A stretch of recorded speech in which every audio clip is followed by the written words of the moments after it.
Hello everyone. मैं आप लोगों को रिस्पायरेटरी सिस्टम रिवीजन करवाऊंगा। जैसे कि हम लोग जानते हैं कि हम लोग सांस अगर लिए हैं, ठीक है, तो चेस्ट का क्या होता है, यहाँ पर डाउन का मूवमेंट होता है।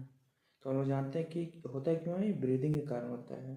तो ऑटोमेटिक अप और डाउन नहीं होता है, इसमें क्या होता है, मसल्स का इन्वॉल्वमेंट होता है, रिस्पायरेटरी मसल्स का इन्वॉल्वमेंट होता है और इसमें कुछ मैकेनिज्म होता है जो हम लोग इस चैप्टर के आगे के में जाके पढ़ेंगे, ठीक है। जैसे हम लोग तुम लोग आपके पहले पढ़ चुका है कि ऑक्सीजन की रिक्वायरमेंट क्यों होती है हमारे शरीर में। ऑक्सीजन की रिक्वायरमेंट इसलिए होता है जैसे कि सिंपल मॉलिक्यूल जैसे हो गया ग्लूकोज, एमिनो एसिड और फैटी एसिड, इसको क्या करते हैं हम लोग, डिग्रेड करते हैं हमारे शरीर में और उससे हम लोग का एनर्जी रिलीज होता है। और जब डिग्रेड होता है तो ये प्रोसेस को क्या बोलते हैं हम लोग, काटाबोलिक प्रोसेस बोलते हैं।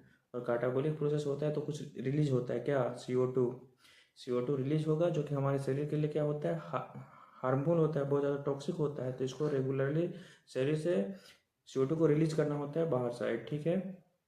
तो एटमॉस्फेयर से ऑक्सीजन को इनहेल करना और CO2 को एक्सहेल करना, इस प्रोसेस को हम लोग बोलते हैं रिस्पायरेशन या फिर ब्रीदिंग, दोनों कहते हैं, ठीक है। और आगे हम लोग इस चैप्टर के बारे में कौन कौन सा मसल्स इन्वॉल्व होता है और फिर क्या मैकेनिज्म, इसके बारे में हम लोग डिटेल पढ़ेंगे, ठीक है। Thank you.